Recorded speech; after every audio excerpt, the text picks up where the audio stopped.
তো ভিউয়ার্স, এই যে দেখুন আমার সরষার ক্ষেত এমনি আসলে আল্লাহ আমাকে এত পরিমাণ ভালোবাসা দিয়েছে। আমি নাড়া থুয়েই দিছি, নাড়া তুলি নাই, তারপরেও দেখছেন আল্লাহর একটা অসুস্থ রহমত আমার উপরে আছে।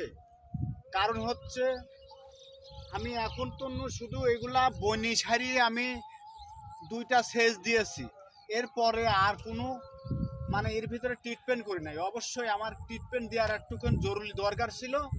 তো মোটামুটি কালকে আমি মনে করছি যে সেচ নিয়ে একটু সার ফেলাই দিব। তে সার বাদেই অনেক মাশাল্লাহ মাশাল্লাহ অনেক সুন্দর ফুল। এগুলো একটু দেখাও আমার দর্শককে। আসলে মানুষের উপরে ভালোবাসা না থাকলে আল্লাহ মানুষের উপরে ভালোবাসা দেয় না। আমি মানুষকে ভালোবাসা দেই বলে